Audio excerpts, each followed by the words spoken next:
Hello everybody, I am going to be looking at the Advanced Dungeons & Dragons 2nd Edition, the Complete Ranger's Handbook. Now, I know that there are the kind of typical 4 that came before this, but if you've watched my other videos, you'll know that the Ranger's Handbook is the one that I bought, so it was the first one I had, and it means a lot to me. So, I'm going to be going through this, going through all the different kits and everything it has, going for it, showing you once again just another product in the 2nd edition line that shows you how great 2nd edition is and that it is the best.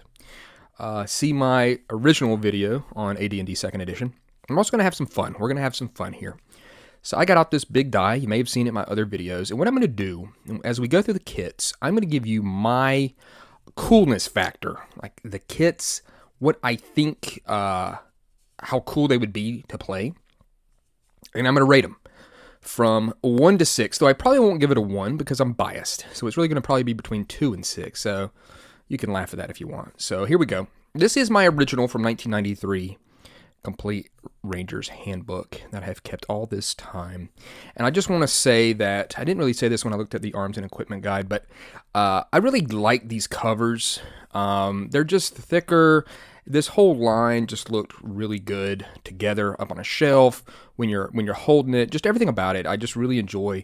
Whoever designed said, you know what, we're gonna make them look like this. That was an absolute dynamite decision. So about the kits, like I said, that's just gonna be my opinion, and maybe tell me what you think of. Maybe rate them how you would like. You would think that how that you would want to play them.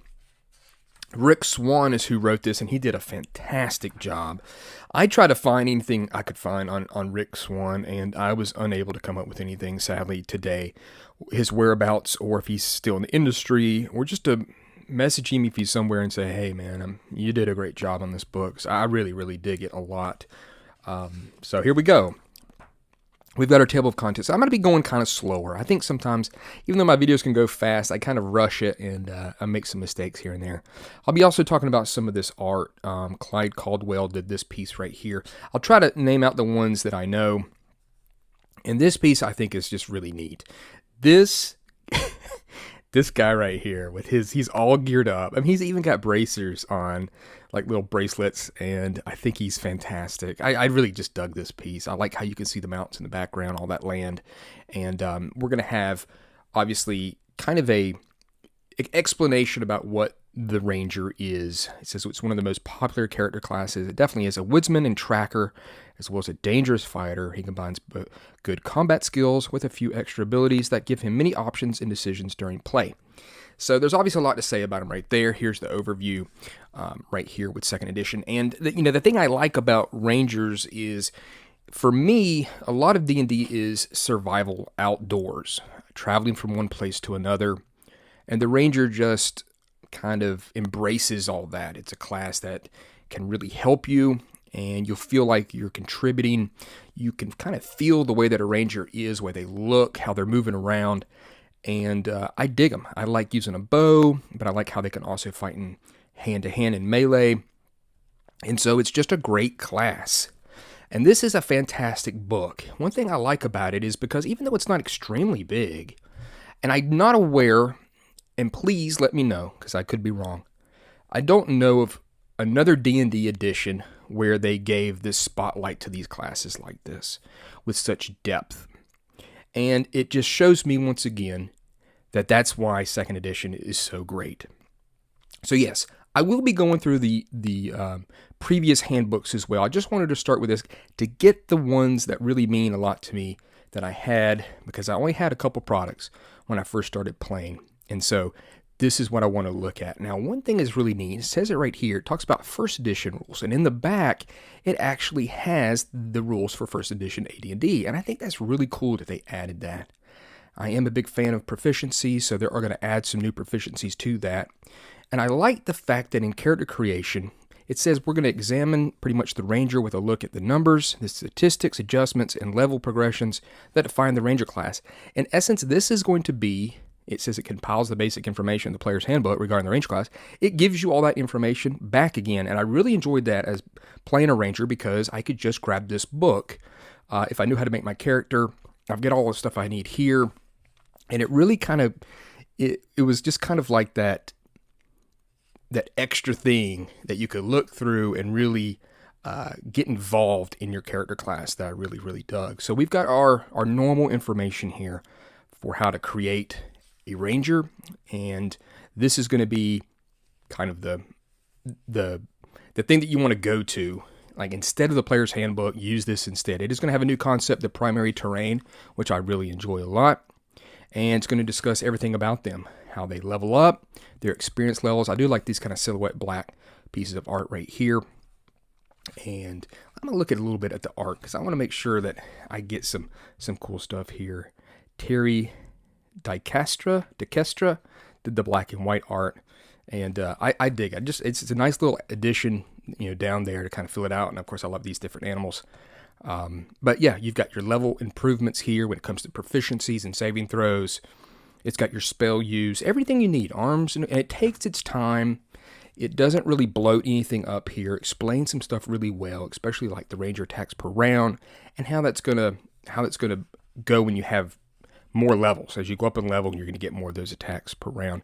Your thief abilities, your ranger's armor right here. And it tells you whether or not like you're going to be able to use like your 2-weapon fighting penalty or your hide and shadows move silently. So I like how they gave you that kind of like extra little help there to know which ones you're going to be able to use in order to still use those skills. And then we've got our racial adjustments, dexterity adjustments, and armor adjustments, all just so fantastic. And then kit adjustments, because we're going to be going through those kits. Like I said, I will be kind of rating them in my scale. Maybe I will give one a 1. I don't know. We'll see. You've got some neat things here. A couple optional rules are in this book as well when it comes to optional armor adjustments, different armors that will affect hide and shadows and move silently. You can use those or not, of course. Second edition known for its optional rules. And then we've got primary terrain. So it's going to be, it says where it's maybe like an area where the angel grew up, received their training, or currently calls home. It's where their skills are at their best. And of course, you're going to have some real staples like forest, hill, mountain. You can also kind of go outside of those realms and go to like aquatic, arctic, desert, jungle, plains, swamp. And it's cool. It gives you options. And I found in second edition, there were so many things like that they wanted you to try to do that occasionally we would just make one. You know what? My guy's going to be really good at swamps. He knows all about bogs, marshes, and other low elevation areas with standing water, as it says. And so you can randomly generate your primary terrain. And of course, if you look here, 11 to 50 on a D100 is going to give you forest. So between forest and hill, you're going to have from 11 to pretty much 65. And then mountain's going to be 76 to 85. So those are some pretty normally used terrain types. And then there's an optional rule here that's pretty neat for primary terrain specialization. It gives you even more of a boost. +2 bonus when tracking in that area, +2 bonus when training animals from that terrain. General, a +2 bonus on any proficiency check associated with that terrain, and additional -2 penalty to anyone trying to track the ranger through this primary terrain. I really like this optional rule. I would tell you to use that, especially if you're picking one of the more, I would say, rare types of primary terrain. Because if you're going to be there and it's going to be something that you could have picked forest or you could have rolled it up and maybe you just picked it and said, you know what, I'm going to do swamp, like let that be really your wheelhouse. And so I dig that optional rule a lot. And then it's going to break down all the ranger abilities here from all its tracking. And now, you don't have to use this if you don't want. If you just want to go and use the player's handbook for tracking, you can go and do that. But if you want to delve a little bit deeper, explain all the different kind of preconditions, the tracking check, all these different modifiers. If you want to add those in, and if you're a DM that really wants to make this a difficult, challenging role to really bring this to the forefront for that ranger character, you've got it. And I dig it. Interrupted tracking, what happens if you're interrupted, of course, and it says stuff like the ranger moves too fast. The modifiers change. A second track crosses the first. It gives you a lot of different things. And I guess you could say that's where kind of second edition kind of, I would say, bogged down in rules, but all this does is modifiers. You're still doing pretty much the same thing, just adding up some modifiers to your tracking check. It's not that difficult. And then identification check here, and that's going to be helpful as you go up in level. You're going to get more and more information about what it is exactly that you're tracking. You're going to get more information, such as like right in the beginning, level 1 to 2, you're going to get general type of creature, a dragon or other large reptilian creature. 3 to 4, maybe the specific type of creature and where it was heading. 5 to 6, probable number of creatures. So you're getting more out of your tracking check, and I dig that a lot. Covering your movement up behind you as maybe someone's tracking you, and then you've got hide and shadows. Again, just a really good thorough sections with this page count and these focused books. They were able to just kind of lay it all out there for you. Moving silently, your species enemy, big section on that. And then here, you've got an optional rule. It says to determine a ranger's species enemy, consult the table rolling on the table corresponding to the ranger's primary terrain. The DM isn't confined to these creatures on the tables, and the tables can be expanded at will. So it could be more than that, obviously. Attack bonus, reaction ability, combat preference, how you fight them. And then here you've got those tables you can roll up. So force, and that's the thing too we've got to consider, is that this is going to be for your very borderline fantasy world in D&D. So you're going to have stuff like bugbears, goblins, hobgoblins, kobolds. In case if you need to change that up based off whatever setting that you've created or what you're using, then you can obviously do that. So you're going to get a very, very, I think, basic kind of understanding of those creatures. And you may want to tweak them. There is Underdark species enemy. I think that's really neat as well. Animal empathy is a big thing for rangers as well. You've got different conditions here. The animal must be native to the real world, natural animals. It gives you, like the bold. It gives you and breaks it all down exactly how those animals have to be. The ranger must remain calm. The ranger be distanced from the rest of the party. And you may see all these things and be like, okay, well, that's a lot to it. But if you're playing a ranger and you're role-playing this out with other players and the DM, obviously, it's going to give you just that moment to shine. And you're reading this, you've got this, it is a complete ranger's handbook, a player's handbook. So you've got this, and you're going through these steps, and you can describe those with your DM, and you're saying, okay, I want to be able to make sure I do this and do that. And it's just, I feel like it's a really great way for a player to contribute to the game. Some information there on wild animals, animal attitudes right here, how they may be, what type of description, if they're indifferent or cautious or hostile with kind of like morale. Animal empathy modifier, how to deal with domestic animals. You've got your nature lore. I've always loved this right here with all these snakes. He's like, hold on, guys. Come on. Please don't kill me. I'm your friend. Can't you see how I'm dressed? And so we got nature lore right here. Breaking down all these non-weapon proficiencies right here. Really good stuff. Survival, obviously, is going to be key. You've got their information on their strongholds, how their followers are going to be, gaining followers, the identity of followers. Fantastic piece of art. I believe that's Keith Parkinson, is that his name? I believe so. Just fantastic, and I remember that being on Dragon Magazine. It's a great piece. Using the follower tables, how and when followers appear, and we're getting through all this kind of, I wouldn't say basic, but this is what the Ranger's all about as they go up in level and do things until we start getting to the fun kit stuff. So we've got all our different followers based off their different lands, such as Arctic and Aquatic, Hill and Jungle. Give you a couple of options there. And of course, some of the animals you're going to feel like, a camel, what can a camel do? It's not very trainable. I rolled it up. I'm in the desert. I picked desert. Well, a jackal would be pretty cool. So you might see, there's some that you're going to be a little bit more advantageous, especially in combat and things like that. You're like, oh, I got a bat. Well, that's cool, but I could have gotten a bear, So it's always a thing where you're like, I'd really like to get a bear. I always like that piece too. She's helping that poor animal out there. And then hill followers, jungle followers, we got them all right there. We're all looking good. Underdark followers, very neat. Here's some helpful statistics here. Going to give you some of the stats that you can use for some of these creatures here, like goats, musk ox, primates, a little bit different type things. Telling you about the general behavior of followers, going to help you kind of role play them as well, especially if you're running the game. This is always great for DMs too, is to have this information. Routine activities, procreation, combat, communication, breaks it all down for you. And it's just, if you love the Ranger, then this is the stuff that you're going to want to just dive into to try to bring into the game. And we continue going here. We got this talking about how you train them, these different animals. Training animal followers, a strong section here that you really need to try to read. You can do tricks, you can do tasks, and giving you some of those things to let you know exactly how and what they can do. And some of these things like medium trainability, what are you able to do with an animal that has got medium trainability? They can track, they can do stunt riding, high trainability here, lookout, or complex chore, or weapon use. So it just gives you that information you knew. How long it's going to take you, of course, to train them, if they're successful or not of that. Leaving one behind when a follower abandons a ranger, why that might be, starvation or mistreatment, you got to treat them good. When a ranger abandons a follower. And then you've got some stuff here on humans and demi-humans for followers as well. And then great notes here on falconry. I like this a lot. It really breaks down how you have to work with a falcon or other birds like them. How often you have to feed them. You've got to be able to make sure that they fly every couple days. Multiple birds at once is nearly impossible. It says they as species dominance instincts take over. You have to have, of course, a heavy leather gauntlet on his catching arm, his off arm. It can't be metal. So it brings it into a kind of reality here of taking care of a falcon.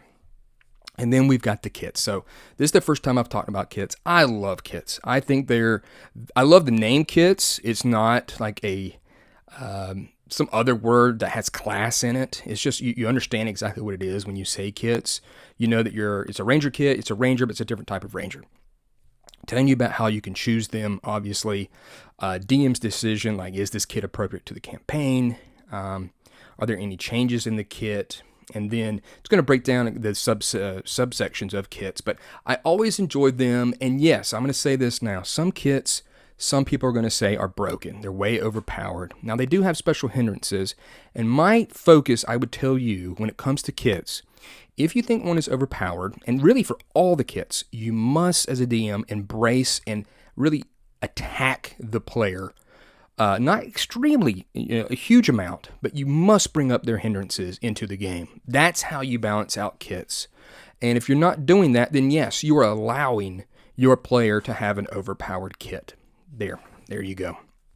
So it's going to kind of break down all the stuff. Their role, if you're using secondary skills, weapon proficiencies, non-weapon proficiencies. I like the fact that some of them got just straight bonus non-weapon proficiencies. You get them for free. That does kind of make some people would say, oh, that's a little overpowered. But hey, they're focused on what they're focused on. And you've got stuff like what armor and equipment they can get, their species enemy, what followers, and then this right here, their special benefits and special hindrances. You must, once again, you must focus on special hindrances. Don't make it the whole point of your campaign and adventure, because you're going to be like, you know what, you're just pretty much picking on me now. But you must bring this stuff. And I'm going to be talking about that with some of these kits. So we're going to talk about the Beastmaster. That's the first one.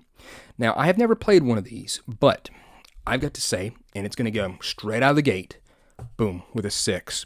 The Beastmaster is awesome. Now, I am partial to Mark Singer being the Beastmaster. So there, I'm a little slanted when that comes. So you have a natural affinity for animals, limited form of telepathic communication with them.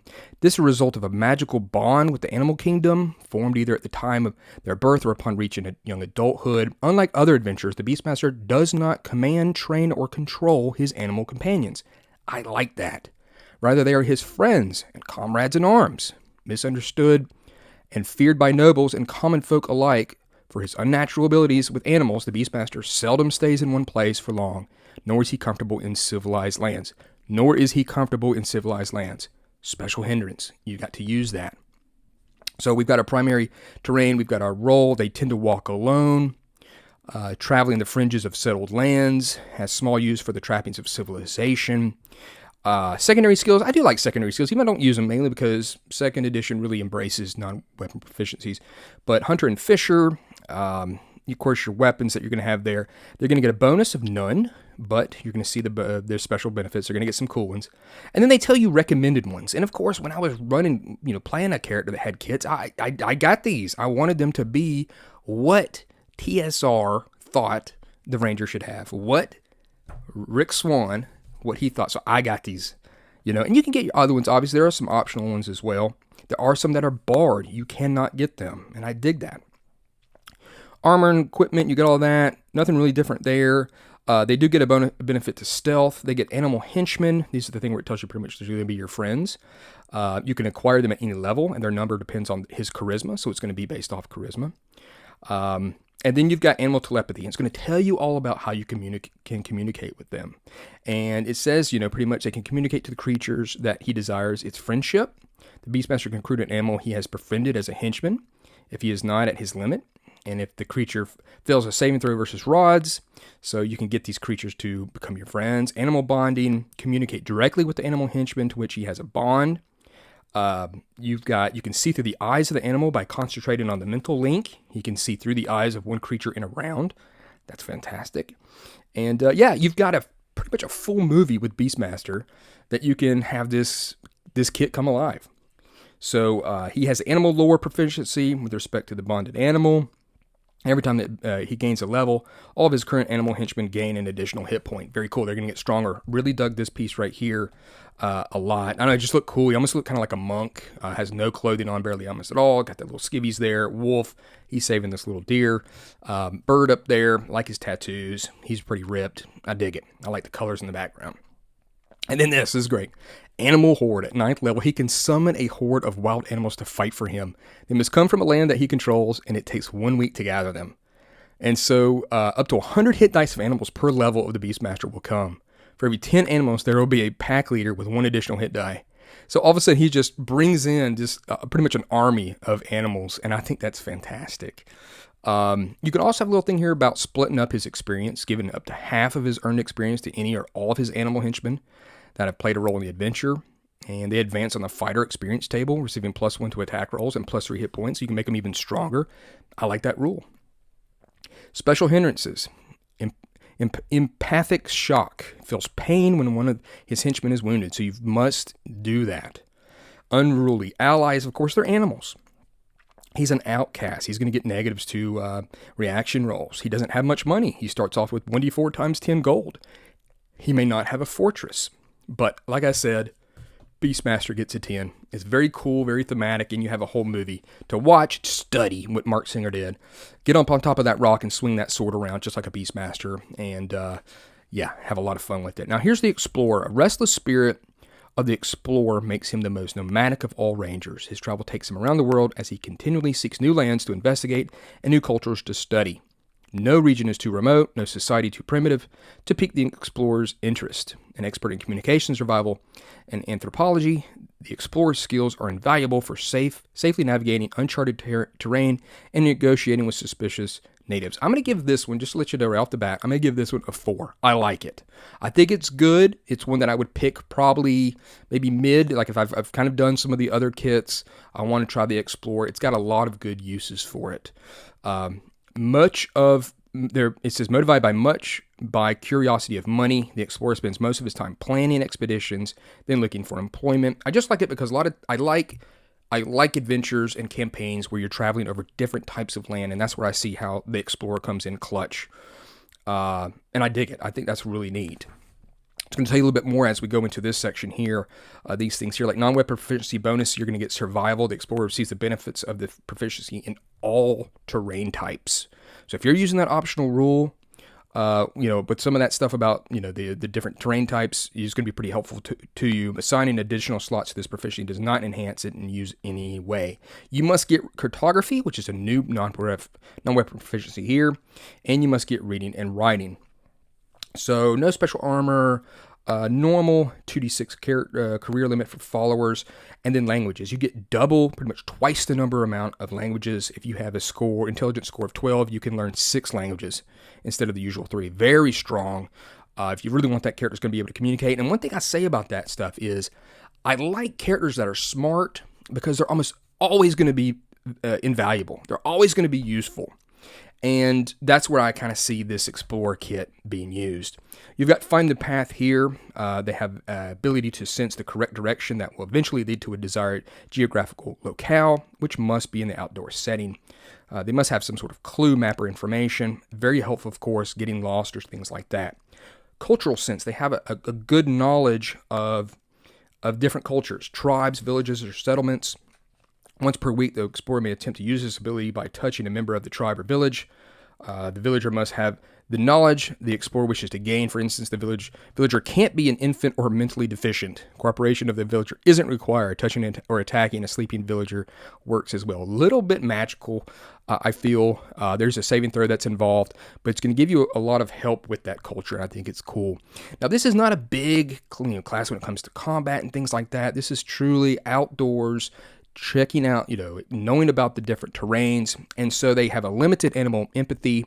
They have few followers, and they cannot build fortifications. So simply alone on what it does, I'm going to give it a 4 because I like the different terrains that it, going through it and having that knowledge and really coming in, being very useful should you be traveling in distant lands. And then the Falconer. The Falconer I love, and I'll be honest with you, I'm going straight 6 here, completely biased with this kit. This is what was my first kit that I really, really dug. I wanted a falcon bad. I love birds of prey. I think they're amazing. Teaching them the tricks and tasks that they can do. You can just see a falconer. You can see the gauntlet. You can see the bird on the gauntlet flying off, doing something, helping, pecking at something's eyes. Very, very neat. I dig the Falconer, and I'm completely biased.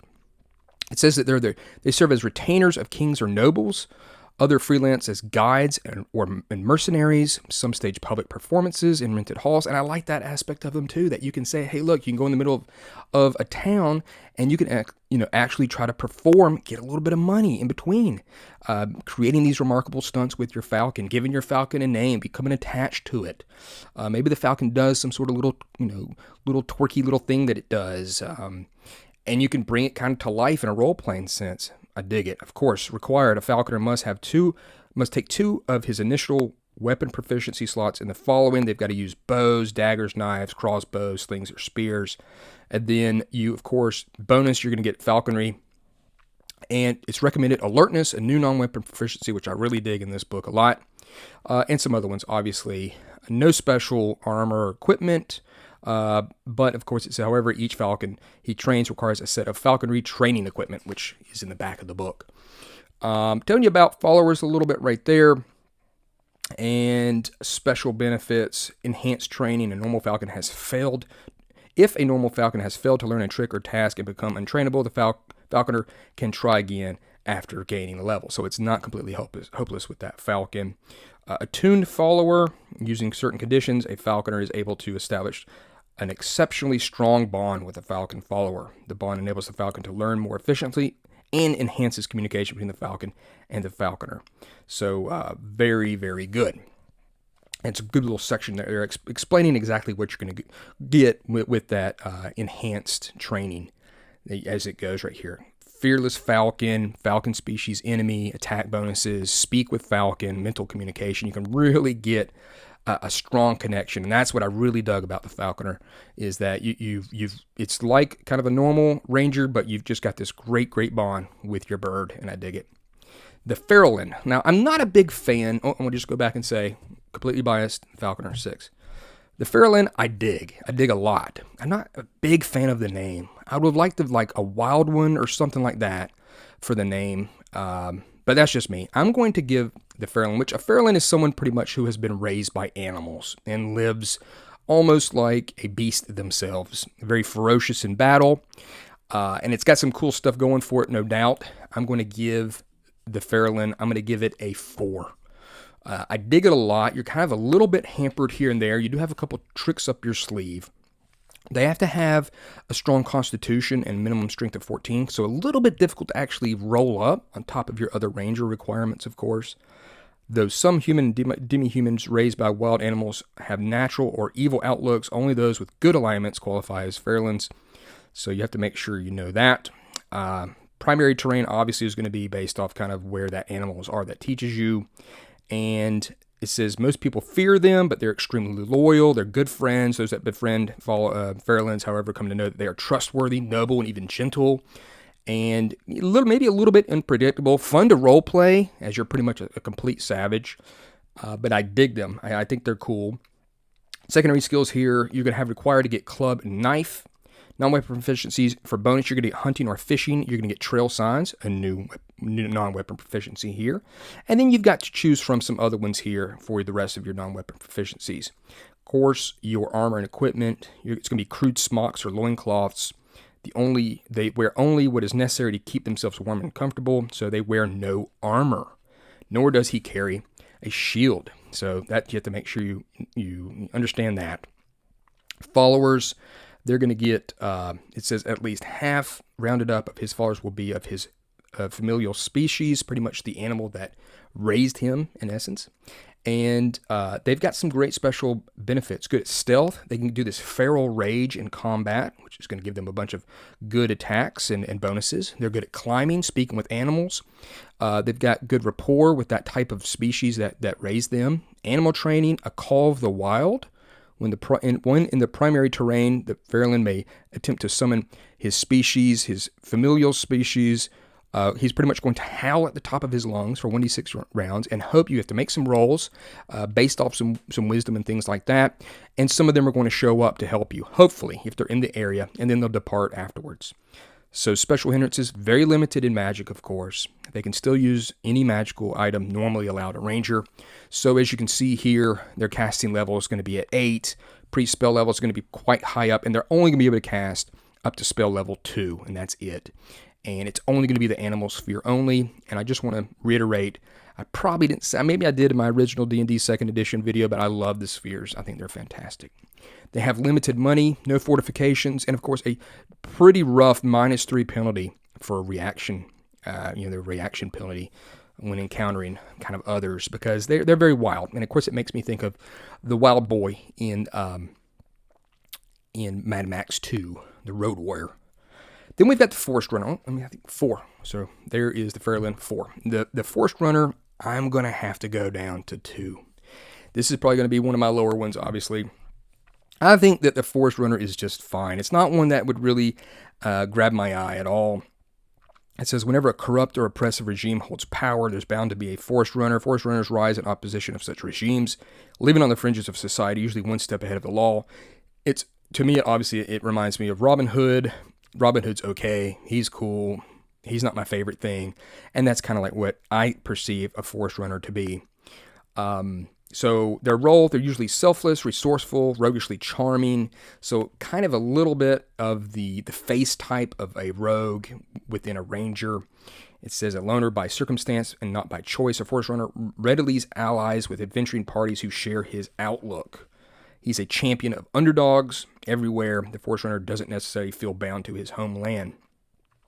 You've got some... the Forest Runner receives a bonus weapon proficiency slot above and beyond that he's normally allowed. So that's good. It has to be filled with certain types like longbow, quarterstaff, longsword, or dagger. And then it says you must then fill the 3 of the first 6 slots with the remaining weapons on this list. So you're going to have to get them. And it's fine. You have to have the bower and the fletcher, because you'll be using obviously some bow action. And it says that the Forest Runner species enemy should have some association with the corrupt regime he opposes. And then special benefits: good at stealth. You've got inspire. I do like this. They can inspire and boost the morale of his companions around them. I really like that. I mean, like anything that helps other players or characters that are in the game. They're very good at disguises, and I think of some movies when, like Robin Hood, where they kind of creep into through a crowd and the mob, and they've got their cloaks on, or maybe a piece of cloth across their face. And their disguise is going to obviously kind of makes me think of that. And then they have a reaction bonus. In their homeland or any region where his reputation precedes him, obviously some people are going to champion him. Maybe they can count on food and shelter at no charge for himself. I do like that aspect of them. Special hindrances: they will rarely develop a close relationship with any PC with political power. That may not be something that you push in your game. Additionally, a Forest Runner runs a constant risk of arrest by authorities. That's something you definitely want to throw on them. You're going someplace, maybe you're not really thinking about it. Next thing you know, you see a wanted poster up on a wall or something, and it's going to remind you once again, hey, they're still looking for me. So again, I give them a 2. There's many of these other kits I would pick before I pick the Forest Runner. And then we've got the Giant Killer. Giant Killer is a straight up 5. Very good. Skilled combatant, often from humble beginnings, trained to the specific purpose of slaying giants. That's really all you got to say about them when you're telling somebody that's maybe new to the game. Giant Killer, hey, You've mastered combat techniques designed to fell giants and has become an expert in their behavior and habits. It says a giant killer is nothing if not confident. A giant's immense size merely means he makes a good target. I really like this piece of art. I like his just lanky arms, and it almost kind of reminds me of the Ranger. And of course, I love the colored pieces. I like the. He kind of almost reminds me of him a little bit with the tattoos. But I just love the big lanky arms. He's not exactly what I typically think of as a giant, but he's ready to get absolutely dealt with by this young giant killer right here. So you have to have a minimum score of 15 in both strength and dexterity. That's tough. I mean, you're going to have a lot of good rolls there to have a giant killer. And any terrain is acceptable for the primary terrain, so long as the type of giant calls it home. And then, here, giant killers have a keen mind, strong bodies, unshakable egos.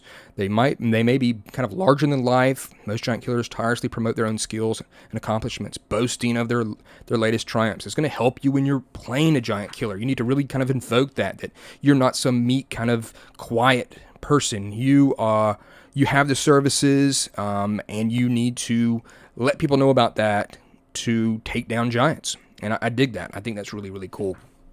And then you've got weapon proficiencies. It says he must become proficient with missiles and hurled weapons, the first weapon slot, and every odd slot must be a missile weapon. I think that makes sense. Non-weapon proficiencies, they pursue their interest in giants with such single-mindedness that they have little time left to master other skills. Really kind of a hindrance for them. Therefore, the giant killer is allowed only one non-weapon proficiency at first level. And that could be tough for some people, but you're focused on killing them giants, and that's what you need to do. No special armor requirements, really. They often carry shields decorated with medals and ribbons, so that's cool.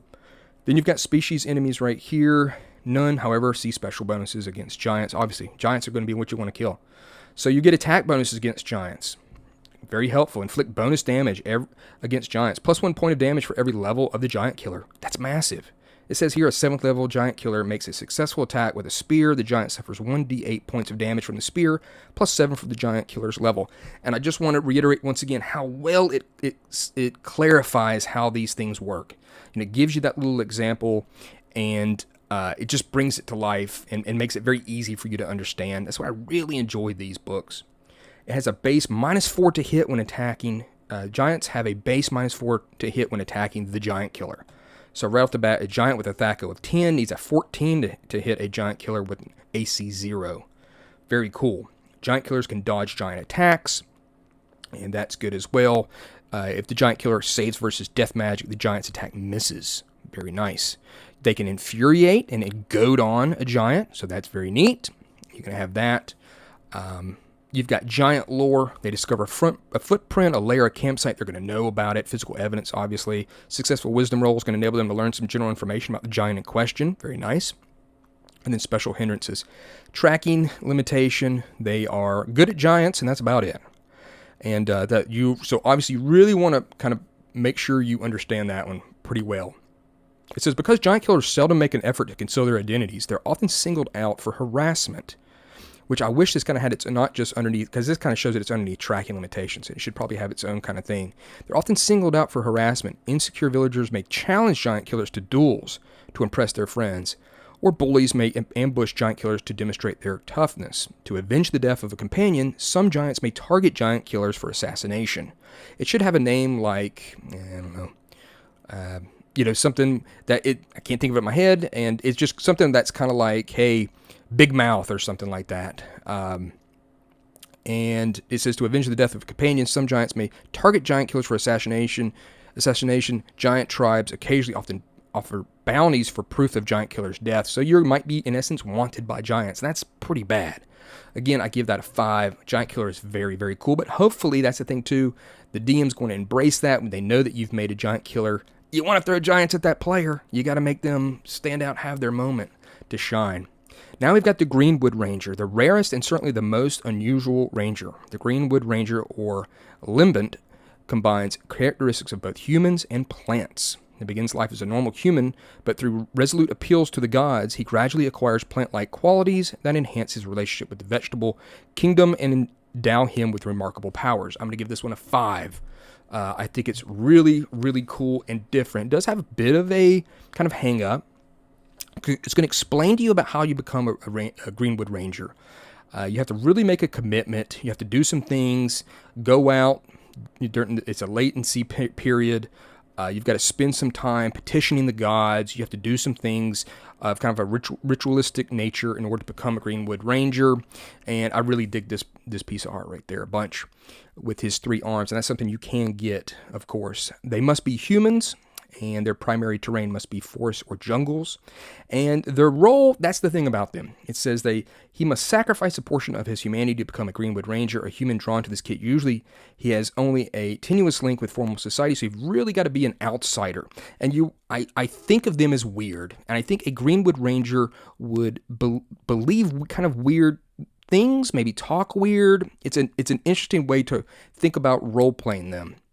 And I think of that kind of as a hindrance, but also something as a challenge to a player that wants to try to tackle that. Weapon proficiencies, they're limited to the following choices: axe, bow, crossbow, so on. Not too crazy right there. They get a bonus of herbalism. They have to have the required agriculture, of course. That makes sense. And then they can't wear any armor, but what's great is that their skin, their bark-like skin, gets super strong. At 15th level, the Greenwood Ranger reaches the maximum of AC of -6. Very stout. They don't wear clothing except for maybe a cloth loincloth or simple smock. And so you got to make sure you understand that. They're fond of decorative pins made of gems or colorful minerals. I like that just as a visual thing for role-playing. And then they'll have one treant follower at some point in their career. And they've got, of course, some really great special benefits. They can speak to plants. Photosynthesis, they can heal by getting the sun. That's really good. They can satisfy their thirst by dipping their feet into a pool or puddle of fresh water for 10 minutes every other day. So that's pretty good. They're buoyant, so they have buoyancy. And they pretty much can't drown unless they're held down. They can do rooting. In essence, they're going to do this once per week if they want. And they bury their feet in the earth. It says that you must stand there for 1 to 4 hours, taking no other action during that time. And if uninterrupted, tiny roots sprout from the feet and bury themselves in the ground, absorbing healing nutrients from the soil. It's pretty much a great way for you to heal 3 to 12 points of damage. It's fantastic. And then limbing. Greenwood Ranger can grow an extra limb. It's going to explain to you about how that all works when it comes to your attacks and stuff. Of course, you definitely want that third arm. Who doesn't? You can wield 3 weapons, much like this one that you can see here, and that's really a great draw from it, on top of the really neat kind of role-playing aspects of it. So here it's going to explain about how that works when it comes to like punching, wrestling, or overbearing someone. And then you've got special hindrances, obviously stiff limbs. He gets no dexterity bonus to his armor class. He has a -5 penalty when trying to move silently. He's vulnerable to fire, obviously. Vulnerability to extreme climates, limited magic, and of course the reaction penalty, because people say, whoa, this guy is kind of a freak, but interesting, and you can have a lot of neat interactions, I think, with NPCs and other characters with a Greenwood Ranger. Again, I give it a 5, just for its bizarreness and its very coolness. So Guardian, self-appointed protector of the wilderness, compelled by a strong sense of duty. He has assumed responsibility for an unsettled tract of land, doing his utmost to maintain it in the natural state and protect its animal occupants. I'm going to give you this one a 3. Where is it? There it is. I do think it's neat. I would definitely pick some of the other ones before I pick this one, but it does make a lot of sense. All Guardians have a specific region that they protect. This is their domain. They establish the boundaries of the Guardian's domain at the beginning of the career. There are no fixed rules for assigning domains, but in general, first level Guardian domain shouldn't exceed a few square miles, and of course, as you go up in level, that's going to get larger and larger. So, they operate on their own volition, having no official sanction or title. He carries out his custodial duties as he sees fit, taking whatever steps he deems necessary to protect his domain. I really like that kind of ownership of the area, so I do give them, that's a lot where they get that 3 from, for me. And they get bow or crossbow, as recommended. Bonus, they get hunting or fishing, so that's very helpful. And then they're going to get at least 1 human or demi-human follower at some point, and then they've got some special benefits. You can see it's not a very big section here. They have minor access to the protection sphere. That's cool. They get bonus spells. It says a Guardian can cast certain spells within the boundaries of his domain. These are Detect Evil 3 times a day, and Bless and Commune with Nature once per week each. I like that. And they can revive plants. So that's very neat as well. Again, I see this almost kind of like a smaller type of kit. But I do like the ownership of the area. Special hindrances that Guardian, if the Guardian leaves his domain for any length of time, he must make arrangements for someone else to assume his duties. He got to have somebody cover his work for him. He may hire a caretaker or assign temporary custody to the domain to a human or demi-human follower. There are no fixed penalties for a Guardian who fails to do this. However, should a Guardian abandon his responsibilities for more than a few days, the gods may deny him the use of special benefits associated with this kit. I dig it. I mean, it's understandable, and you definitely want to throw that on him. So again, the Guardian gets a 3. Now, the Justifier. A little bit of a weird name. So some expeditions are so demanding and some foes are so dangerous that they require the attention of a highly trained specialist whose combat skill far exceeds those of the typical ranger. So this is a melding of the fighter and a ranger. And I'm also going to give this one a 3 just because I feel like if I'm going to go one way or another, I might as well just go completely that way. So it's almost kind of like a little bit of a multi-class, but it's still got some cool stuff to it. Not a huge section, obviously. They have to have a 14 in strength and dexterity. They must be human and lawful good alignment. And so their role, they boast extensive training in weapon use, scouting, warding, and outdoor survival. I dig all that stuff. They thrive on action. Most are eager to join adventuring parties. On occasion, freelance justifiers may demand a retainer from a party or a guaranteed percentage for any treasure found. I feel like you can get a lot of cool attitude with a justifier because they are all about outdoors but also combat. They are recommended that you get the bow, crossbow, dagger, sling, spear, sword. And they get a bonus of survival in addition to having this proficiency in his primary terrain. The justifier receives the proficiency in an extra terrain of his choice. Very good. Recommended as alertness, of course, blind fighting, things like that. And then no special rules really for armor and equipment. It says that most of them prefer light armor, such as leather. They can wear any type of armor and still hide in shadows and move silently. That's pretty important. Species enemy, any. A justifier is more respected by his enemies than other rangers, and therefore suffers only a -2 penalty on encounter reactions from his species enemy, and no penalty if there is a formal truce. So they do have a bit of respect. So they do get weapon specialization. That's very cool. They've got some stealth. They also have this ability called tactical advantage. It allows them and his companions to gain a combat advantage by studying the enemy and exploiting their weaknesses. I always like stuff like that. Unarmed combat expertise. That's neat. They can do a combat coordinated attack. All these things are very cool if you want to have some good, strong fighting ability and have some of the abilities of a ranger. Their special hindrances are limited proficiencies. The mastery of weapons in combat comes at expense of learning other skills. For this reason, he receives only 1 non-weapon proficiency slot at first level. And then they have limited spell use, and they've got your spell progression right there. Again, I'm going to give them a 3. I thought about a 4. There could be some times, but I think 3 is respectable. And then the Mountain Man. Some people find the lure of the wild irresistible, having tasted the pleasures of life in its purest, most primitive state. These hardy souls reject the trappings of civilization and wholeheartedly embrace the challenges of the untamed wilderness. I dig them. I'm going to give them...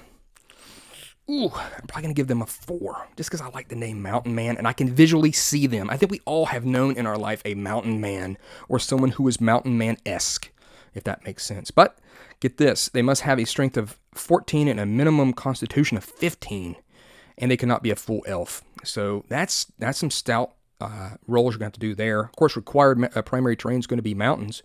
What's their role? Well, they value privacy more than comfort.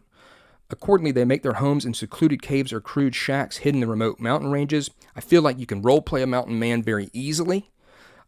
They're nomadic, wandering from place to place with their possessions strapped to their backs or carried by a bear or other loyal animal follower. They have little need for money, but occasionally procured goods from traveling salesmen or small-town merchants, bartering with furs and hides. They're stubbornly independent. It says even their most stubbornly independent mountain men hankers for human companionship now and again. That's how they could possibly join in your adventuring party, faced with a problem too formidable for him to tackle alone. He speaks his mind openly and directly, regardless of who he might offend. Again, great stuff here for role-playing a mountain man to help you get into character there. It says the weapon proficiencies, they must choose their initial weapon proficiencies from stuff like axes, bows, crossbows, club, daggers, or darts. They have a bonus of mountaineering. That makes sense. Required is hunting, so they have to get that one. They have a special bonus. They receive weaponsmithing crude as a bonus proficiency, so that's very neat. There's an optional rule here. If a weapon made of stone or bone scores a hit, roll a d6. A stone weapon shatters on a roll of 1, and a bone weapon shatters on a roll of 1 to 2, and that's per the Complete Fighter's Handbook, which I will be doing a video on as well. So you've got crude weaponsmithing for a mountain man, tells you how long the construction time is, and that's just very helpful, and I would really lean into that if you're playing a mountain man. And so he begins his career with any 2 weapons in which he has weapon proficiency. He receives these weapons at no charge. These weapons are handmade, thus, again, making them kind of a neat role-playing aspect of them, that they made them themselves, and I like that. Normally doesn't wear armor. Instead, he wears a handmade suit of leather and fur, which gives him an armor class of 8.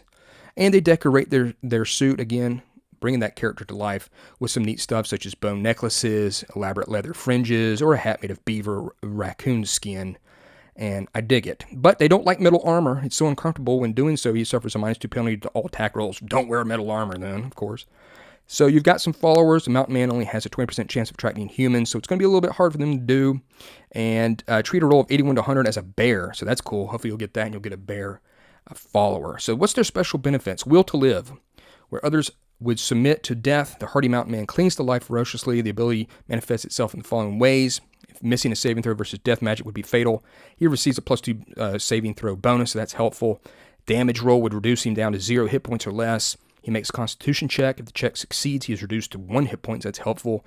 Of course, all these things are great. And if an encounter results in the death of Mountain Man, he may not die immediately. If he makes a system shock roll, he fights on for another 1 to 4 rounds, or until he suffers below -10 hit points equal to his level. So I dig it. He can brew a healing elixir, which of course I like a lot. It says he must spend 1 to 4 hours gathering the necessary fresh herbs and mosses, usually available in any forest, jungle, or mountain. It takes an hour to brew the elixir and remains potent for 24 hours. And one dose is pretty much like a potion of healing, so very nice. He can only make 1 of those per day. Special hindrances: limited stealth, -5 chance to hide in natural surroundings, and -5 chance of moving silently. They're big. They're big, kind of going through the underbrush and stuff like that, making some noise. And they have limited magic as well. No fortifications, limited money. You're going to get a reaction penalty, of course, because of them too. And they suffer a -2 reaction penalty when encountering nobles, aristocrats, or other cultural elite, as they find him particularly unpleasant. I give him a 4. I dig the Mountain Man a whole bunch. Pathfinder has an uncanny knack for blazing trails, a skill that allows him to find the easiest routes or routes, if you wish, reduce travel time, and avoid natural hazards. I'm going to give this one a 3. Even though I really like the idea of a Pathfinder, it seems like their ability is only really, really strong when you're trying to do these things here, when you're trying to travel, avoid natural habits. They're very kind of focused in on that aspect of the Ranger, but I still dig it. They come from all walks of life. Most have homesteads in sparsely settled or exceptionally hostile terrains where learning to find one's way can mean the difference between life and death. Again, I really like the writing in this book. And so, here we go. It's got some stuff to it, because it's got this Pathfinder thing. They're retainers for kings or lords. The most operate independently. Pathfinders are generally regarded as honest, although their services are rarely inexpensive. So, yeah, you're going to have definitely that. They're going to be a member of the adventuring party. A Pathfinder usually finds himself in the front, scouting the terrain ahead to ascertain the best route and spot potential hazards. They must fill their initial weapon slot with the machete, which, of course, I love the machetes. And hand axe or sword. They'll be cutting away that brush and clearing the paths. They get a bonus of direction sense and distance sense, a new non-weapon proficiencies, as well as another new one called trail marking. So that's neat as well. And required is alertness. Again, another new weapon proficiency. Spends a lot of time on foot. He favors light armor, such as leather or padded. And I like that how it says he seldom carries a shield. That's the thing too, when looking at these, I'm like, well, do you or do you not? That's kind of up to you. It's how much you want to really kind of embrace this kit. I would probably not do it, just mainly because I like to read and kind of play the games as raw as I can. So they're going to get some followers. 2 benefits: trail sense and overland guiding only apply when a Pathfinder leads the party. He has to be at least 20 feet between him and the rest of the party. Proximity to others distracts the Pathfinder, making him unable to take advantage of these benefits. Trail sense. They get, it says it's a chance of getting lost in outdoor land settings is reduced by 10%. Furthermore, his base chance of getting lost in his primary terrain will not exceed 20%. This is not cumulative with other benefits, such as the one for the direction sense proficiency. So they know how to go. And then overland guiding. He's able to find the optimum trail through rough terrain, increasing the party's movement rate when traversing long distances. This is probably one of his best abilities, I think, to determine terrain costs for overland movement when a Pathfinder leads the party. You've got your table 49 of this book in place of table 74 in the chapter 14 of the Dungeon Master's Guide. The movement cost indicates points of movement spent per mile of travel, something you really need to get your head around if you're running D&D 2nd edition. in that section of the Dungeon Master's Guide. Make sure you really know that a lot, because it can be slightly confusing to you. And so you're going to get better movement costs. Very nice. Marksmanship, they get a +1 bonus to attacks made with their favorite missile weapon. Must be done in which he has, of course, a proficiency and selects a weapon of choice. They can recognize trail hazards, subtle changes in the terrain. That's going to be very helpful, of course. They're going to get a percentage chance based off experience level, up to 90% at 9th level to recognize certain things. Sinkholes, quicksand, slippery slopes, very helpful. And I'm almost tempted to jump this up to a 4, but I'm going to keep it a 3. I think that's what I usually did. Special hindrances, by moving ahead of the party, of course, they're going to place themselves in a position of risk. They're going to be attacked a bunch. Separated from his companions, the Pathfinder is more likely to be a victim of an enemy attack. He runs a greater risk of drawing fire from snipers. So yeah, you're by yourself. You're going to interact with that thing, and it's going to be tough for you. So good luck with that. But I do think they're neat. Then the Sea Ranger, obviously, they live and work on land. The Sea Ranger makes his home at sea. This one's going to be a 3 as well, just because it's so specialized in the sea and waters. I really like adventures that have to do with water. If you're on a boat or a raft or something going down river, I dig it. It just gets you out of that kind of normal thing that you know of going through forests, and I'm all about it. But I think I have to stick with the 3 for this one. Obviously, depending on the adventure in the campaign, that could go up. If I knew exactly where we were going, it would probably go to a 4. It'd probably never go below a 3 for me. And they're really cool. Of course, aquatic terrain is going to be stuff in oceans, lakes, ponds, rivers, as well as coastlines, beaches, and small islands. They must master a wide range of knowledge. He requires a minimum intelligence score of 12. It's not too hard to get. And it says, because few elves and half-elves have the temperament for the seaman's life, virtually all Sea Rangers are human, though being human isn't a strict requirement. So you could have something that's a little different, maybe a half-elf or an elf. And of course, the primary terrain is going to be aquatic. They have a reputation as dedicated, sharp-minded professionals. As such, they are often sought by adventuring parties in need of their special skills, particularly when adventuring takes them to aquatic environments or they expect to face opponents of oceanic origin. It makes sense. You're going to want to need those specialties there. Recommended dagger, knife, harpoon, or sword. Bonus is going to be boating. That's a new non-weapon proficiency, or seamanship and swimming. Recommended, it's going to be a whole bunch there too, including like cartography and direction sense and distance sense, also a new one. I love this one too. Hey guys, come around. I got to tell you a story. You've got this raccoon here. He's telling all these fish some sort of funny joke or story. I dig it. I think it's really cool and really embraces what that character is all about, because they can do something like that. So any aquatic creature is going to be eligible for a species enemy. And the primary terrain of all animal followers must be aquatic. Any full elf follower is 80% likely to be an aquatic elf. Cool. They've got sea tracking. It says, because of the knowledge of prevailing winds, currents, and other general aquatic conditions, a Sea Ranger can effectively track waterborne craft and aquatic creatures. That's really, really interesting there. They can read physical signs and kind of know the destination of quarry. So you've got that. They've got land scent. When at sea, the Sea Ranger can smell the presence of land. That can seem very helpful. Up within 50 miles. And it says, if the Sea Ranger has ever been to that land before, he has a 10% chance per level of identifying it precisely. They've got sea legs, of course, very good with their balance, with dexterity. Aquatic combat, this is very strong, one of their strongest aspects. They suffer no penalties to their attack rolls when in the water. And that's just great. Now, it's only 2 attack rolls. Otherwise, it's the standard rules. Parliament of Fishes, right here. When they reach 12th level, they may attempt to call a Parliament of Fishes. He may use his ability once per week. If successful, the Sea Ranger can demand a service of the school. Typical service include the location or recovery of small items, the provision of edible water plants, information about local monsters or conditions, or perhaps transport across a small body of water. The Parliament members are if they're large enough. Once per month, this can be the equivalent of a commune with nature spell. I dig it. I think it's great. It tells you how to do that, and I'm all about it. And it's got a thing down here. You roll on this chart as well with some different modifiers and stuff, and they may completely reject you. And it says, from dawn to sunrise the following day, the Ranger suffers -1 penalty to all attack rolls and ability checks, as they are rejected by these fish. But, of course, they can, excitedly splash around and help you out.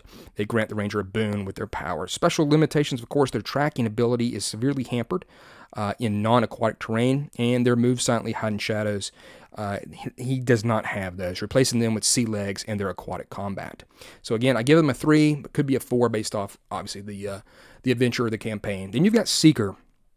Devoted to spiritual awareness and self-enlightenment, the Seeker's deep abilities affect him more than any other elements of his life. The Seeker seeks fulfillment by following the tenets of his fate and striving to understand the relationship between himself and the natural world. He views animal followers as fellow travelers on his spiritual journey. I'm going to give this one a 3 as well.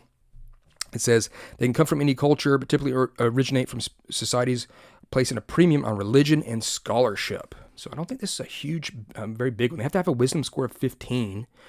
What's their role? Well, good people of all cultures tend to look favorably on seekers. At worst, seekers are dismissed as useless but harmless eccentrics. More often, they're regarded as sensitive seekers of truth, admired and respected for their devotion. Typically, the companions of a seeker will find him admirable, trustful, and comforting. Seekers they're rarely interested in converting others to their other beliefs. They enjoy nothing more than debating philosophical issues. They're usually decline to make decisions for the party. They serve as counselors and advisors. So it's not really one I'd really probably go to, and it may even be a 2. I don't know. No, it's a 3. It's a 3. Because they get bonus religion. I do like religion. Because again, that's another thing that if you're a smart character or a wise character, you can always kind of fall back with that and be useful to the group. It says they get recommended stuff is like agriculture and ancient history, artistic ability, astrology. So some of those other type of non-weapon proficiencies that maybe other kits or rangers wouldn't use or not have or not be primary for them. They have no special equipment restrictions. However, seekers worshiping particular gods, they may have to adhere to strict religious doctrines, of course. And it says that they have little interest in material possessions. So they're very much a thinker and a questioner type of ranger. They must be evil, their species enemy. A specifically evilly aligned religious group or cult may be taken as the species enemy. I like that a lot. And what's their special benefits? They have increased access to spells, so that's cool. Unlike other rangers, a seeker acquires spells when he reaches 6th level. He can also cast 4th level spells. And they have access to spells from an extra sphere in addition to those of plant animal. When reaching 6th level, he chooses an extra sphere from following a couple of options there, like divination or healing or protection. So that's neat. They can also use a magical staff, so I dig that. And then special hindrances, meditation. They must spend a full hour each day in silent meditation. This hour must always occur at the same time. So kind of locking them down a little bit. If the seeker neglects to meditate or interrupt more than once, he suffers -1 penalty to all ability checks and attack rolls the following day. So you got to watch out for that. And then sacred animal. Each seeker has a sacred animal that symbolizes his ideals. A seeker is a sacred animal at the same time. He is determined at the same time as his species enemy. The player selects the sacred animal from the options listed in 5.2 right here. You can see obviously they're based off primary terrain such as a camel, hawk, or an owl for the desert, or maybe an elephant, lion, or chimpanzee for the jungle.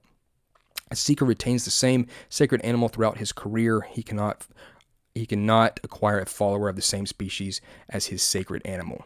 So you got that. The seeker has vowed to protect his sacred animal in the following ways.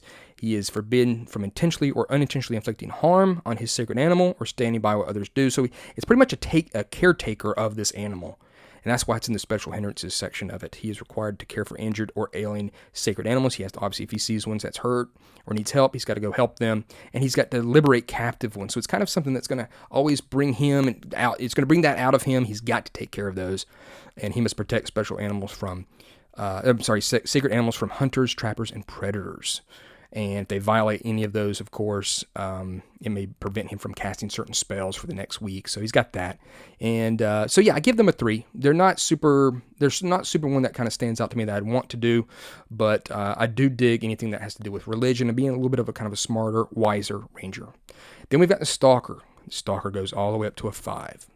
And I know it's kind of different from what I've said about the Justifier, but the Stalker is a little bit like a thief and a ranger.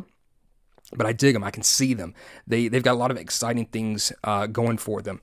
This soft-spoken, rather nondescript character seems hopelessly out of place in an adventuring party, looking instead like a town dweller who's wandered into the wilderness by mistake. But the drab demeanor is only a facade, concealing keen senses, a shrewd mind, and remarkable insight. Only his closest friends realize the extent of his expertise is in intelligence gathering, and that's the way he's like. In essence, they serve as spies, informants, and interrogators. Unlike other ranger, stalkers are comfortable in both wilderness and urban settings, so that's definitely going to be a benefit if you want to play one of them and you've got a campaign or a game that's got both of those things going on for them. They have to have a minimum intelligence score of 14. Again, I like smart characters, and they have to be human. In addition, Stalker's primary terrain can be urban, so that's interesting. They tend to be introspective and reflective, valuing intellect over physical prowess. They avoid drawing attention to themselves, seldom speaking unless directly addressed. I think that just gives them a lot of cool attitude, a cool demeanor about them in a role-playing party. They respondingly, and they pretty much, they're someone that you need to say, this guy seems interesting. They avoid small talk. They're hiding something. It's obviously something that's quite skilled. They prefer the company of a good book or an hour spent examining unusual footprint. So very neat. I love these sections here, how to help you run a Stalker. So their weapons that they're proficient with, they become proficient with weapons they can easily conceal, such as blowguns or daggers or darts, knives, short swords, slings. I dig that a lot. They get a bonus of alertness and camouflage, also a new non-weapon proficiency. And they prefer to carry no more gear than can comfortably strap on their back. So they're light. They're light of equipment. That's cool. Their species enemy can be any. Optionally, the Stalker can declare a specific Thieves Guild or Assassins Guild as his enemy. I like that. And then followers, because the Stalker prefers to work unhampered, his followers are limited to a number and species and size. So you've got to pay attention, of course, to that. They never accept human or demi-human followers. So that's interesting. Nor will they accept followers whose intelligence compares fairly with that of humans. So they definitely don't want that kind of being part of their followers. Their special benefits, of course, is tracking. And ranger tracking ability in outdoor land settings is normal, but in addition, they get, it says he has full, not half tracking capabilities in urban settings, which can be very helpful, obviously, with their stealth abilities right there. And they can hide in shadows, and they can move silently. And so that's just very helpful. They can also interrogate as well. Big long section right there about how to interrogate characters to get information out of them. And then at 10th level, they get a photographic memory, which, man, I wish I had that as I go up in level. Limited photographic memory and able to recall details of anything they've seen or heard since achieving 10th level. I think that can be very helpful, especially with maybe a hint or a clue or information that was given to the party that people can't remember. But maybe you look over to the Stalker and he does remember it because of his photographic memory. That's something that's really cool about him. So they're neither lawbreakers nor outlaws. This is their special hindrances. Appreciate snoops. Typically the harshest possible penalties are reserved for captured Stalkers. Should a band of orcs or goblins realize that Stalker is in their midst, they're likely to chase him down and beat him mercilessly. A Stalker caught lurking in private residence will probably be prosecuted to the fullest extent of the law. So you have to watch out for that whole law and beating their butts situation if you pick a Stalker. I just dig them. I think they're cool. 5 is kind of a stretch, maybe they're only a 4, but I think just the versatility of urban and outdoor makes them really, really cool. Then you've got the Warden. They work for a noble, king, or wealthy landowner and is charged with managing and protecting a tract of land owned by his overlord. It's kind of like a guardian a little bit, and I'm going to give this one probably a 3 because they're really in it for money is what it is.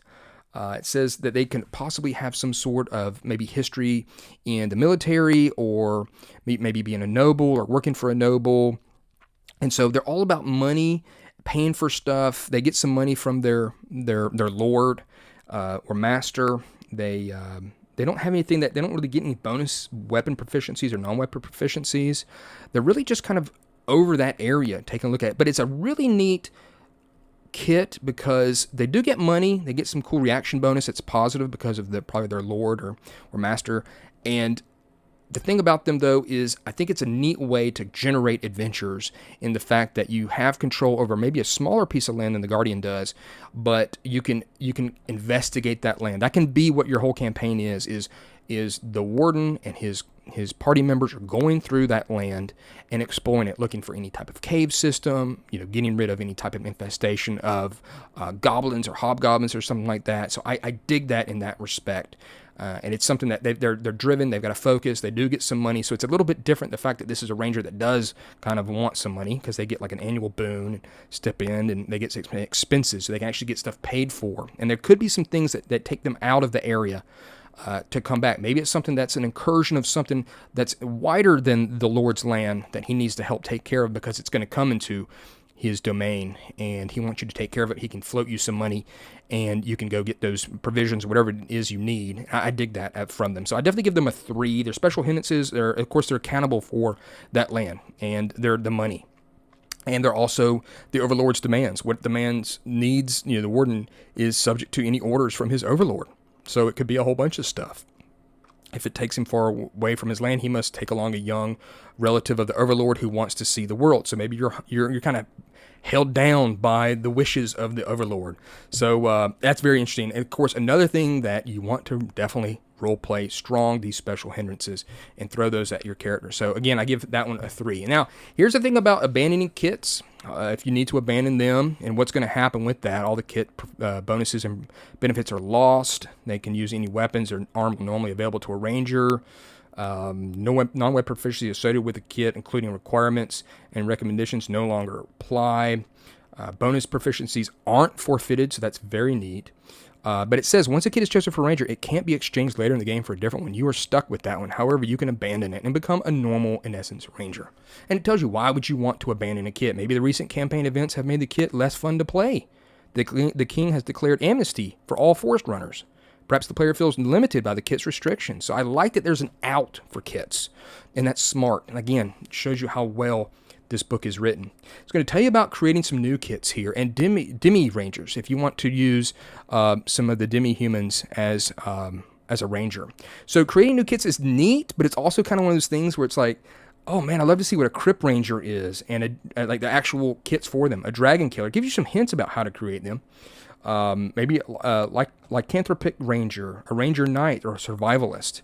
So it's like, ooh, those are cool. I like to have that. It's going to tell you if you want to add those into your game, the Demi-Humans, you can have them as Rangers as well. And it's going to give you, they can only be some of these choices here. For Dwarf, Gnome, and Halfling. Like Halflings can only be Explorers, Feralans, or Sea Rangers. Dwarves can only be Guardians, Mountain Men, or Wardens. And I think that makes sense. And it shows you the maximum level that they have, their spell progression. New kits for Demi Rangers such as the Dwarven Splunker, the Gnomish Terraformer, and I just need it. But it's another things where I'm like, don't list those there because I wish they were in this book. But the book is already really, really good as it is. Telling you about dual class Rangers, multi-class Rangers, as well as the Ranger Druid optional rule. Because they obviously very much align kind of close with each other. But telling you some information about that. And then we're going into all our new proficiencies. It's compiled proficiencies. It really explains it here. It says this chapter presents all the non-weapon proficiencies relevant to the Ranger from the player's handbook, along with descriptions of new ones, a few new ones, and clarifications of some old ones. So really clarifying that up for the Ranger. I really like the fact that they did that, covered all the bases. So that's where it talks about clarifications and modifications right here. So you'll see some of the same ones from the player's handbook: animal handling, animal training, riding airborne and land-based, survival, tracking. It's got all your new ones. You can see here in bold, it's going to be the new ones right there. So that's obviously very helpful, and I dig it. Of course, there's tracking right there, and then it's going to break into the new proficiency. And alertness is great. It's going to help you. It's going to reduce the chance of being surprised by one. You've got boating, how to use camouflage in order to hide in shadows a little bit better. Crossover groups, it has those listed as well. Cartography, distance sense, falconry, big section on that. It's got all the sample specific tricks and stuff, general tasks that you can do, capturing prey, catch an object, distract somebody, eye attack, hand signals. Falcon can be commanded by hand signals as well as by voice. That's freaking awesome. Hide objects or pit fighting, recall. Nemesis is trained to attack specific individuals. I love it. Foraging, searching. Now, this is not for food. It says search a wilderness area to locate a small amount of desired materials, such as a branch suitable for carving into a bow, enough kindling to start a fire, a medicinal herb, or a component required for a spell. That's what that new weapon proficiency right there does. And I really like that one a lot. There's persuasion, writing sea-based, which is really just kind of wild if you think about it. Signaling, ability to send messages over long distances. So that's helpful. Waving flags, drums, reflective mirrors. Splunking, going down into caves and things. Trail markings is neat. So you've got trail markings and you've got trail signs, okay? So the difference is this is by noticing trees, scattered pebbles, piling stones, and clipping weeds. The character can mark a trail through any wilderness area. So you're marking the trail behind you, providing he moves at 2/3 his normal movement rate. He can mark a continuous trail as long as he likes. However, the longer the trail, the less likely he'll be able to follow it back. So to help you get back to where you are. So I dig that a lot. And then the trail signs, they can read symbolic messages indicated by an arrangement of stones or other physical objects. So you may know that, hey, look, this is a dragon that dwells in these woods, or eat the green berries for restored health. So I really like trail signs a lot. Something that's very easy. If you have a ranger and they have trail signs, throw this in your game. Give your players a little bit of a boost and let that ranger kind of shine. And when you tell that ranger, hey, look, you think you see this trail sign, and then this is what it's going to be. You can lead them to new adventures, lead them to an encounter you want to do, lead them to a healing object or item. Very cool non-weapon proficiency. Veterinarian healing, you can also use that to some degree on humans, but how to help heal your followers, your animal followers. There's that crude weaponsmithing again right there. And then we've got some new spells here. Allergy field, I love how you just enhance everybody's allergies to go nuts. That's very neat. Recover trail, revitalize animal eyes, locate animal followers. A lot of these are kind of self-explanatory with their names. Call follower. Chatterbark is a good one. You can speak with plants, in essence, enables the ranger to simply question a tree to receive a spoken response. But much like this picture, you've got to carve in a face into a tree, and I think that's really neat. And if the ranger has a proficiency in wood carving, it's a variation of artistic ability. You can carve a suitable face in one turn. If not, it's going to take you an hour. But I just love this piece of art here, and he's really done it. I like how he did the huge nose on this tree here. So animal trick, polymorph plant, very good. Here's a list again of the ranger spells and what spheres they're in. Then you've got some new magical items here. Chameleon Cloak, Horn of Animals Call. The ice box is neat as it literally can change degrees up and down. There's a little dial inside that you turn. There's a portable shadow, much like a portable hole. You can pretty much throw it, create a shadow to try to hide. Species enemy medallion is very neat as well. Whenever you come 100 yards from your species enemy, the medallion becomes warm, alerting him to the enemy's presence. Maybe a certain white wolf has that in a certain video game, something like that, if you know and you catch my drift there.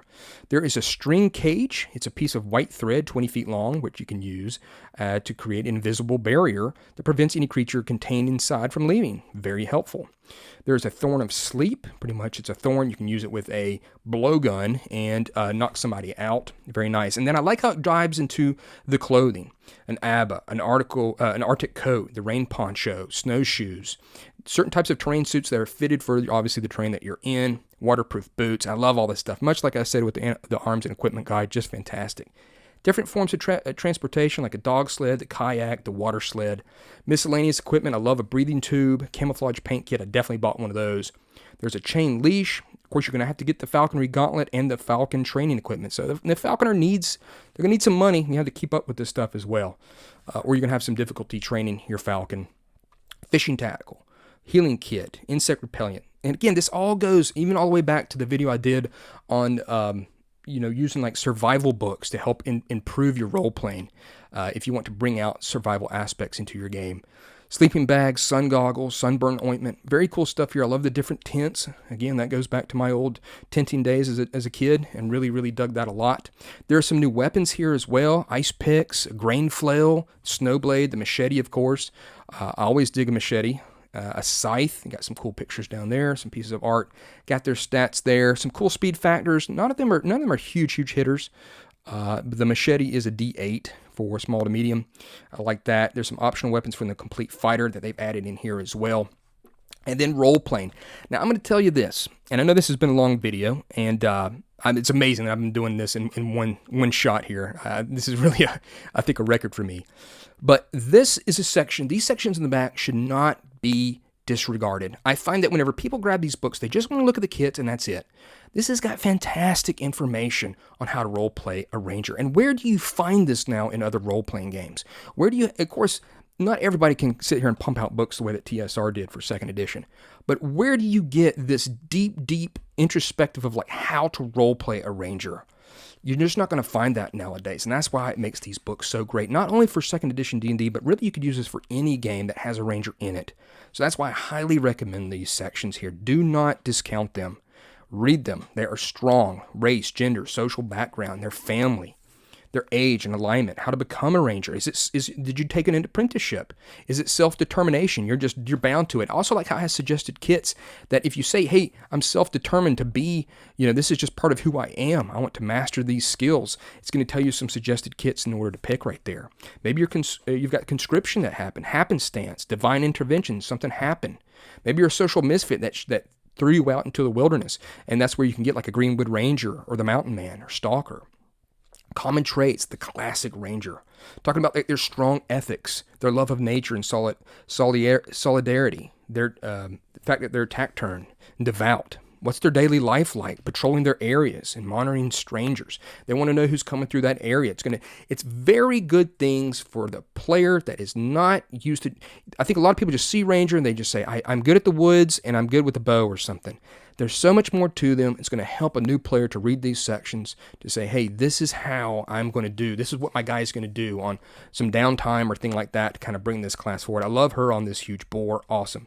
They're going to monitor strangers. Who's coming through this area? What are you doing? A lot of times it tells you it does not lead to violence. They just want to get information and say, hey, make sure, check them out. You're okay. You're not like some sort of foe that I need to kill, or I need to, tell you, hey, you need to move along. Really kind of almost like a law enforcement of the woods. They've got how they're doing on trailblazing, wildlife management, conservation, how to deal with stuff like insects, disease, flood, earthquakes, droughts. A lot of great stuff here. What's their personality like? Here's a list of defining characteristics. Altruistic or arrogant. It may say like what type of suggested kits may most be suitable for those type of characteristics right there. Boisterous, inspiring, merry, or mysterious. Mysterious is going to be stuff obviously like the Pathfinder, the Seeker, of course the Stalker. Nurturing or obsessed. How to deal with ranger experience. And they have optional individual experience awards. I probably wouldn't use that. I said that with my overview of the regular D&D 2nd edition. They do have the ranger normal experience things here, but these can get a little bit interesting. I probably wouldn't use them. If you have used them and think they work, let me know down in the comments. Great piece of art right here by Fred Fields. Fantastic. I don't know I think that's his follower. He's either taking he's really oblivious to what's around him, or that's a buddy of his. So Rangers and religion, aspects of faith right here, how it works, inner peace and their code of behavior, how their access to spells are, and what type of faith do they have? Is it nature or gods? Or maybe it's just a philosophy, and what type of expressions of faith are there? Meditation, offering, symbol display, pilgrimage, taboos. And then how in Rangers and Druids, how are they different? How are they similar? Very cool thing right there. Rangers and Clerics, the same thing. I like this guy out there working the fields. And then this here, Foregatherings. Now, this may be a thing that you say, okay, whatever. This is just a get-together. They call him a moot. You can see this guy coming over the hill. He's got his wolf, and it's just where a bunch of Rangers come together. But this is a fantastic way for you to introduce, because you've got Rangers from all over these different areas. Maybe you've picked up on a trail sign. They're going to have a foregathering over here. This is a great way to introduce new aspects of your campaign, adventure ideas. Something's going on this land. There's a darkness that's enveloping this guy's forest. Maybe there's some caves in this area, and some creatures are coming out of them that maybe a ranger needs to be paying attention to. Maybe they found some trees that are being sick for some reason. This is a great way to get rangers to come together. It's going to tell you obviously more about it, certain activities and events they're going to have, but it's just a great way to introduce some really cool role-playing things with a ranger, but also some story and adventure hooks to get your players going in the direction you want them to go. And I think it's very, very cool section. Do not discount it. Use that. If you've got a ranger, throw a foregathering in there to generate adventures. And then here's that section on the 1st edition Ranger right here. I just think it's a neat thing. They didn't do it for all of them, but there are some of the other books that have this in there where it kind of reiterates what the 1st edition Ranger is all about. Then we've got the Ranger Kit record sheet and a Ranger character record sheet right here. So that's good as well. Kind of specialized for them. Very helpful. As you can see right here, we've got some more things there. There's thief skills, and then an advertisement for Dungeon Magazine. So there it is. I know this has been a massive video. Cannot believe I got it all in one shot. This is actually the first time I hit record, and I'm very proud of myself. I like this. The Ranger is great. This is a fantastic book. Some really cool kits. I really dig the Falconer and the Beastmaster most of all. I love the outdoors. I think that's a huge part of what D&D is all about, is the traveling, and to be able to claim ownership over that, to have the knowledge to get you from one area to another, to look out for enemies, to have maybe a kinship with animals, to be good with a bow, to be good in hand-to-hand combat, and to just embrace all those kind of wild aspects that you're going to find in D&D's wilderness and scary lands that you're going across. You don't know exactly what you're facing, but you know the land. You know to look at for certain certain berries or fruits or signs, or maybe some dangers that are up ahead. It's a very valuable character class, I think, that always comes in clutch when it comes to traveling through, obviously, the wilderness. And that's a lot of what I enjoyed doing with D&D, was overland travel in the outdoors. So there's my long video on the Ranger's Handbook. I will be doing all of them. I will also be doing some box sets. There's just a little bit more work for me to do, so I want to make sure I do them justice, because everybody loves their box sets, and I can't let them down. So there it is. There is the Advanced Dungeons & Dragons 2nd Edition Player's Handbook, Rule Supplement, the Complete Ranger's Handbook. Awesome.